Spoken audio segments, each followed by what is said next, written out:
Thank you very much, everybody, for being here. My name's Lance Calvert. I'm born and raised in Marietta. My parents went to Marietta High School. I moved up to Canton when my daughter was 1. I have 4 kids now. They're all in Cherokee County schools. I've married to Melody Calvert. I've been with her for 27 years. I'm a businessman. I started a business in 2000 after growing up in construction with my dad in Marietta. I own a nationwide facility management company. We did about $1 to $2 million a year for about 20 years. The past 36 months, it's just been boom, boom, 3 and 4. So we're just very blessed.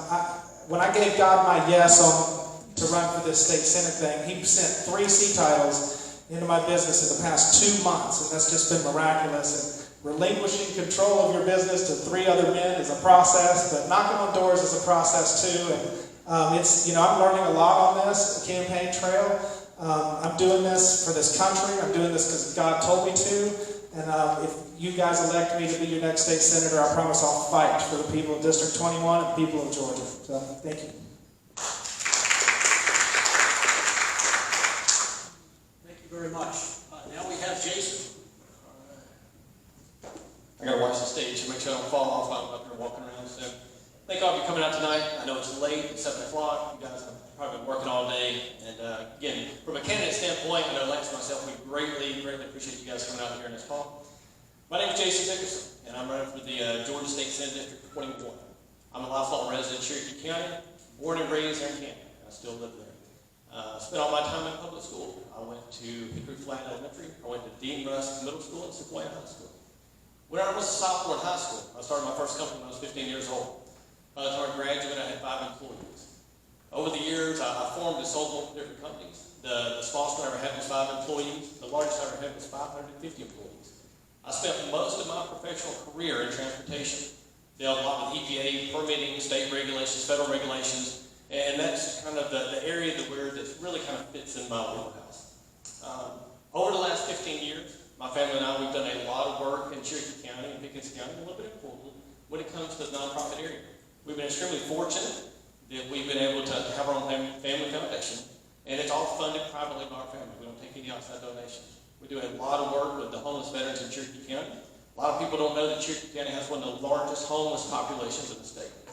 We do a lot of work with seniors on fixed income, where they need the roof replaced. They may need their bathroom remodeled, wheelchair ramps, maybe rent assistance, utility assistance. We do a lot of work through the Cherokee County Senior Center for the citizens and the seniors in Cherokee County. We offer a lot of scholarships, where my wife and I, we've been extremely fortunate over the years. My family and I working 30 years, 6 days a week, 14, 15, 16 hours a day. We've been extremely fortunate. We're still the largest private donor to the children and the teachers in the Cherokee County Public School System.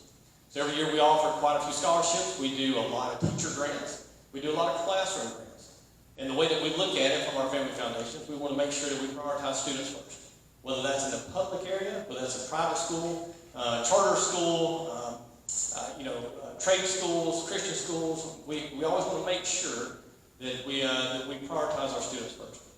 And lastly, from that standpoint, is we do a lot of work in the animal rescue arena. Currently, we have 4 different horse rescues underneath our umbrella. We have about 110 horses that have been rescued all throughout the United States. Mainly, they've come from kill facilities and the racing circuit. And we also have 2 different dog and cat rescues, where we provide a lot of the veterinary care and food and medicine for them. So it seems like a hodgepodge of things. It's extremely passionate to different people in my family. And again, we've had a great time doing that and enjoy it. One last thing from that standpoint is I'm entirely funding my campaign myself. So we're not taking donations from anybody, including special interests and lobbyist groups. And that allows us the freedom to be able to vote for what's best for the people of the district. Whenever I got into this race, my number 1 priority was to be able to do what's best for the people of the district day in and day out. And we want to make sure we have the freedom to vote for them whenever those hard bills come across in the state senate. Thank you. Thank you very much. Let me interrupt. The final instruction that I give the crowd is no applause, please. I'm going to call for it at the end, but we don't want to turn it into a rally like a high school rally, okay? This way you can compare and contrast and we move on. So we're going to begin with the first question, since we only have 2. Lance, you'll start. The first question is, all of you have suggested plans for state policy, but as a single member of the state senate, how how do you plan to gain the influence needed among your peers to be effective and pass your legislation? Okay. 2 minutes.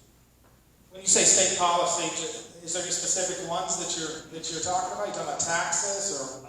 There's not any Yeah. specificity here. That's okay. Yes. So you can't go down there as a hero, but you got to go down there bold because you got to make friends, but you can't compromise doing that. I think that I can go down there and convince the people, the senators, because I've got to get the 56 senators, I've got to get half of them plus one to get anything done. So you've got to go down there and be convincing to them that doing the right thing by the people will ultimately be good for them, because there's a lot of things that I want to preserve about Cherokee County and North Fulton, but there's a lot of changes needed in the city of Atlanta and that need policy changes in this state. There's things that, there's taxes that needs to be dramatically reduced. We're being taxed 50+% if you add all different types of taxes together. Socialism is defined by 60% taxes. We're close to that as a society. It's ridiculous. And I don't believe that there's not corruption, and we need to go down there and convince the senators, if you do the right thing, you'll be blessed by sending this money, keeping it in the pockets of everyday Americans. Thank you very much. Would you like me to repeat that, Jason? If you would, please, I'll show it. Thank you. All of you have suggested plans for state policy, but as a single member of the state Senate, how do you plan to gain the influence needed among your peers to be effective and pass your legislation? Thank you for the question, great question. One thing I can tell you, over 30 years of transportation, 550 employees, it's not always about yourself. It's about what's best for the people of your company. And I look at that the same way for the people of the district. Well, like I said, we have 56 state senators. We have 180 state house reps, and we have one governor. And you can't go down there big and bold and thinking you're going to change the world just by yourself. You have to get a lot of buy-in, a lot of help, and that's what we have to do. Having that many employees over the years, one thing I learned, and one of the skill sets I really kind of developed was that soft skill set. Getting people to understand the pros and the cons of any policy when it came up. And I really wore a lot on my sleeve. I've always been extremely transparent, extremely truthful, and just tried to work through the people from that standpoint. Over 25 to 30 years, I had a lot of different vendors, but most of them, the average length of our vendors that we had was 18 and a half years. And that shows that it's not always just about what's the biggest or brightest at that time. One of the things that we did, a lot of these were small business owners that we dealt with, whether it was where we bought our brakes from, where we bought our fuel from, or our tires from. And so we wanted to make sure that they were profitable, as well as we were profitable. So it was sitting down and having some great conversations back and forth, and getting both sides to say, okay, both of us want to accomplish this goal, how do we do that? And that's what we always did. And for me, I've always had the great skill set to be able to do that, to be able to work with other people, to understand if I'm wrong, then I'll always say that I'm wrong. There's no issue with that from that standpoint. But trying to work with other people that are there is very much a skill set that I've learned and crafted over 30 years, and I expect to take that to the state Senate. Thank you. Thank you very much. Stay there, Jason. No. Okay. Now reverse. Okay. Question is, what are your top 3 priorities you want to fix as a legislator? Good question. Thank you very much. Here in 2 minutes, I don't know if I can answer all this 2 minutes, but we're going to try right off the bat. All the stances that we took on our platform right off the bat is I've never changed a single one of those the entire time that we've been running since April. Number one, we want to make sure that we protect the senior tax exemptions. This applies to Cherokee. A lot of that works through Fulton as well. We see a lot of it in Cherokee. What a lot of people don't know, when it comes to senior tax exemptions and property tax exemptions as a whole, a lot of people think that's statewide, but it's not. It's done county by county. And so whenever you look at those policies, if you look at it, as an example, Pickens doesn't have any property tax exemptions. Bartow doesn't have any property tax exemptions. And the things that you have to, in order to have some type of property tax exemption, you need to make sure that you have 2 things. You have a population that's large enough, and the property values have to be large enough. And so, again, when it comes to Cherokee, if particularly Fulton, if you ask your commissioners, number one is they would prefer not to have any property tax exemptions, because what happens, that's less revenue for them. So we want to make sure we continue to protect those on the state level. Number 2 is we want to put a cap, when it comes specifically to Cherokee County, we want to make sure we put a cap on the property taxes. In Fulton County, you already have it when it comes to your school board. Is State Senator John Alberts and Brandon Beach put that forth in 2018, where you have on the school portion of your property tax that it's capped at 3% or CPI, whichever one is less. So we want to make sure that we continue to look after that. We want to push that for Cherokee County as a whole. And then the last one is we want to make sure we work through election integrity. I've had the same stance exactly the same time, the same way since I came out in April. We want to make sure we continue to require photo IDs to vote. We want to make sure we continue to clean the voter rolls every single year, people that are not eligible to vote. And we want to make sure that we have hand-marked paper ballots. Thank you very much. Thank you very much, Jason. Now you can sit. Lance, what are your 3 priorities you want to fix as a legislator? Thank you very much. Children, taxes, and back to children. Abortion is single-handedly the greatest threat to human life in the United States of America. It's time to end abortion completely. No more excuses. Double-mindedness is not getting it done. It's a constant fight from end to end.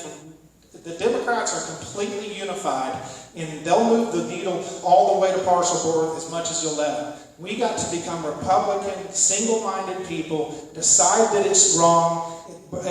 Life begins at conception, and anything after that is not okay. Taxes is out of control, and we're being taxed over and over and over again. If you want business as usual, I'm not going to go down there and change anything on my own. I've got to make friends down there, but that's going to be from strong leadership and convincing them that doing the right thing for you will bless them. And so we've got to change their minds on all this overtaxation. So the property tax is the most unconstitutional tax in America. Do you own your property, or does the government own your property? Because if you don't pay your property taxes, they can take your land. That's not constitutional. We should phase out the property tax, but this year we can begin by capping the property tax at inflation. I will work very hard to eliminate the state income tax. So those are my top 3. And school choice for every single child. Every single child, the money should follow the child no matter what it is. If a parent is putting their kid in the education system, they should be able to choose. That'll create competition for the school system, and it'll be better for the kids. The customer in schools is the children, and the parents should have total authority on what happens to their kids, no matter what school or what child it is. Stay right there. Okay. In 2022, the city of Milton held its own municipal elections with great success and community involvement. What are your thoughts on legislation supporting decentralized election process for all statewide elections, or do you prefer the current Dominion voting system with the absentee drop box option? Yeah, who in the world believes in drop boxes or Dominion voting machines? It's time to go to paper immediately. Why not? Who would not go back to paper, and why would you not go back to paper? I can't imagine. Why? Because we paid a bunch of money for voting machines that are hooked up to the internet? And where were some people whenever it was time, that was a hot topic, and we were all wondering if we even had an election process? Get rid of Dominion, immediately go back to all paper, and let's get some individual committees that have to all come up with the same number in an independent way to verify that your vote counted. Thank you very much. Okay. Jason, please comment on federal and state pressure on city government to take over. Wait. Did you see other questions? Yes, no worries. I'll let you repeat everyone. You're getting crazy. Going back to the city of Milton, they held their own municipal elections with great success, community involvement. What are your thoughts on legislation supporting decentralized election processes and all the for all statewide elections? Or do you prefer the current Dominion voting system with the absentee drop box option? Yeah, so thank you. Great question there. So for me, I've had the same stance the entire time since April, which is we need to eliminate the Dominion voting machines. You have to have a valid photo ID vote. We need to continue to clean the voter rolls every single year, people that are not eligible to vote. And we need to have hand-marked paper ballots. I've said that the entire time. Now, one additional thing that I'll actually talk about is last Monday is the Cherokee County Elections Office. I know that they didn't do it before, but they did Cherokee County. The Elections Office, they held their LNA testing for the election going on right now for both the commissioner's race and for the State Senate District 21 race. They invited all the candidates, They invited all the elected officials that represent Cherokee County. I was the only one that showed up. I spent all day there on Monday watching them do the LA testing of all the machines, make sure that everything is validated and processed correctly. Again, I don't agree with the machines, but I was there to watch and witness the program. I was the only candidate there, and of all the other, I believe it was 19 other elected officials that invited, nobody else showed up. Thank you. Okay. Stay right there, Jason. We're going to try this again. We just need to stand there the whole time. We see some taller seats here. So. All right. Please comment on federal and state pressure on city government to take over local city ordinances on land planning by state and federal regulation. You repeat that one more time? I know. I don't have the best of hearing. That's why I just want to make sure. I didn't write it. Please comment on federal and state pressure on city government to take over local city ordinances on land planning by state and federal regulation. Yeah, so for me, back, I grew up on a farm in Cherokee County. My family had 50 acres. And so for me, and again, Cherokee County is extremely rural. And I remember, this was many years ago, when this area of North Alpharetta, specifically that Milton area, was highly rural as well. When I was 7 or 8 years old, there was horse farms and cows everywhere, which is not there now. So for me, the land, I've always been full support of the owner's rights. They should be able to sell their land and do what they want to. So for me, I don't believe that the state or federal regulations or policies should have any bearing on your local ordinances or local cities or counties. They should be able to administer and work through those processes as they wish. And hopefully the landowner should be able to sell their land, if they wish, to the highest and best bidder. Thank you. Thank you. Lance, I'll try to explain it better this time. Please comment on federal and state pressure on city governments to take over local city ordinances on land planning by state and federal regulation. That sounds like big government. If it's moral, if it's constitution, and if it's constitutional, if it reduces government, then I'll base anything I legislate based on those principles and increases your freedom. So the single greatest thing I've heard from the homeowners in Cherokee County and North Fulton when I'm knocking on doors, the biggest thing on their heart, the most often that I've heard it is about rapid growth. And so that's something that I've learned on the trail that is big on the hearts of the people of District 21. I understood it, but it is the most common thing that I hear. Now, as a senator, Jason or myself or the others can't, that's a commission thing by and large. But I'm definitely for the people of District 21, and if they want slow growth, I want slow growth, 100%. So that's, and I'm not for smaller government. If it's moral, if it's constitutional, if it reduces the size of government, and if it increases your individual freedom, I'll legislate no matter what the bill is based on those principles. I'll let those govern my heart. Stay right there. Okay. Lance, this question is, the legislature granted the governor's office the ability to form Georgia's first leadership committee. In essence, a PAC with unlimited fundraising ability. What is your feeling on this? That I don't have a PAC. I have to spend my own money and ask people for money. Could you ask the question again? Sure. The legislature granted the governor's office the ability to form Georgia's first leadership committee. In essence, a PAC with unlimited fundraising ability. There's no cap whatsoever. What is your feeling on this? If you need to form an individual PAC in order to keep your name off it or keep things legal and keep it that way, that seems like an individual right for a politician to raise money to help him win elections. But I don't know that people with all money power everybody elect in shouldn't be just all of money power. Maybe it should. We should do some things to make sure that the candidates are heard, even if they're not the richest, people. Well, just as a case in point, the representatives and the senators don't have that ability. Just in case you didn't know, they can't raise money constantly year round, and they do have limits. So this was something that was new, and it seems to deal with the upper level of leadership within the state. Well, I think there's special interest groups, and I think we need to look at that closely, because money shouldn't rule, who comes into office. The people need to be heard. Genuineness and authenticity of the intention of the candidate needs to be what everybody's looking at. Who's authentically gonna, you're either coming into politics to serve the people, or you're coming into it for yourself, I guess, if we have to make two choices, if you've got special interests. And we all know that's the elephant in the room. Am I doing this, or other candidates doing this for themselves? Or are they literally doing this as a calling to serve, to get this country back on track? And that's the decision I think we should all make, is who's authentically doing this to change this country back to its founding. Thank you. Jason? Same question, I suppose? Yeah, same exact question. You need me to repeat? If you don't mind, please. Sure. The legislature granted the governor's office the ability to form Georgia's first leadership committee.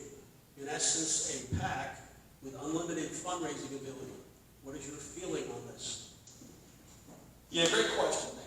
For me, I'm not a big fan of PACs, I'll be honest with you. Right now, as you guys probably know, we've had a pretty bit of negative hits going on here the last couple of weeks, and that was strictly for Steve West. He got 5 of his developer buddies to put an unlimited amount of money. They put $85,000 in there to run it against me as a straight smear campaign, because that's the only way they could win. So for me, I'm not a huge fan of PACs from that standpoint, and if you're going to run it, then at least be bold enough to put your name on it. Right now, they're sending out mailers, they're sending out videos where it has no name on it whatsoever, and they can't trace it back, but we've got it all through an open records request. We've got all the information, all the data. We know exactly where it came from. And one developer put in $50,000 into that PAC just to make sure that we didn't get it. And you may ask why. And that's a great question, because when we said the entire time that we're here to represent the people. We're not here to represent special interest and lobbyist groups. We want to make sure we have the freedom to vote for the people of the district. And all too often is whenever you're down there, if you're in the state house or your state senate, if you take, I'm going to say 99% or so of all elected officials, whether it's your city government, county, state, or federal, they all take special interest money. And when they go to vote, there's a certain expectation they're going to vote a certain way. And so, again, I wanted to make sure that we had the freedom to represent the people, and they don't want me there. No special interest groups want me there, no developers want me there, because they know that I can't be bought, they can't rent me, and that I'm going to be my own person. I'm going to vote for what's best for the people of the district, and not what's best for them. Thank you. I guess I need to stay standing up, because I got another question. There you go. That's what I thought. We're getting the hang of the process here now. So. You're getting used to it. Okay. There you go. The new question is, how do you plan to support Georgia families once you take office? Is there an additional part of the question, or that's just... That's it. How would you plan to support Georgia families once you take office? You got it. Okay. Well, it's near and dear to my heart for Shigley County, and I know you guys in Milton and Alfred have seen this a lot. As far as the amount of your property tax has increased over the last 4 to 5 years. I've spoken to several residents. We've done a lot of meet and greets. We just went over 50 different meet and greets the other night, and most everybody's saying the same thing. And I could not believe it when I heard Alpharetta and Milton, is that some individuals, their property tax increased, their appraised value doubled in 1 year. Absolutely doubled in 1 year, which is just, it's unfathomable to me. In Shigley County, we've seen 25 to 30% a year for 3 or 4 or 5 years in a row. But to have your property tax double, your appraisal double in 1 year is just unbelievable. So, we want to make sure that we continue to give back to the community. I'm a small government type guy. I believe that government does not make anything. We don't create anything. We don't build anything. We take your hard-earned dollars and we distribute that back out for services. And for me, the amount of money that we should take should only be just enough to provide those services and nothing more. And what's happened is that all local governments and county governments over the last 4 to 5 years, they've hidden behind the fact that they've been able to leave the millage rate the same and stand on that stance, basically saying, we're a good champion for your dollars. We haven't raised your millage rate. But in actuality, their budget has increased every single year because of the increase of the appraised value. So I'm a big transparency guy. If you're gonna say it, then say it. Don't sit there and tell us that you're not going to raise the millage rate, and then hide behind the fact that our values increased 25% and your budget's going up and your coffers are getting flush every single year. So for me, I want to make sure that we continue to work through that process. Again, we want to make sure that the exemptions stay there, and we really want to make sure that we continue to cap the property tax assessments. And my goal would be to put in a plan exactly what they did for Forsyth County back last year, which was to cap it at 4%. Thank you. Lance, how do you plan to support Georgia families once you take office? Yeah, I think the first thing we got to do to protect families is life.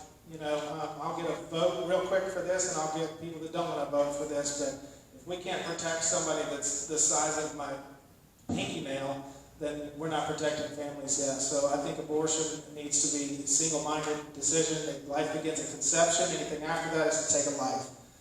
Taxes is out of control for families. I've stood on the front porch with family members in this community that told me, I'm not sure how long we're going to be able to stay in this community because of property taxes. That should not be the case. If you send me down there to Atlanta to fight for this district, I'm going to tell those stories, and I'm going to tell them until it changes. We've got to phase out the property tax, eliminate state income tax, and unless you believe that there's corruption, you're going to get caught in the calculator. Well, that'll just be like Tennessee, where they raised all the tax. You know, it's just reallocating money. I don't believe that. I believe that the film tax credit's ridiculous. That's $1.3 billion coming out of the Treasury per year to people that are just making films and getting paid to do it, and paying no taxes. And there's people having to get kicked out of their homes in the community because there's a lady at the last forum that said, for 20 acres her grandmother lived on, and she's going to have to sell that property to somebody that can afford the property taxes on it. She's been here through generation after generation.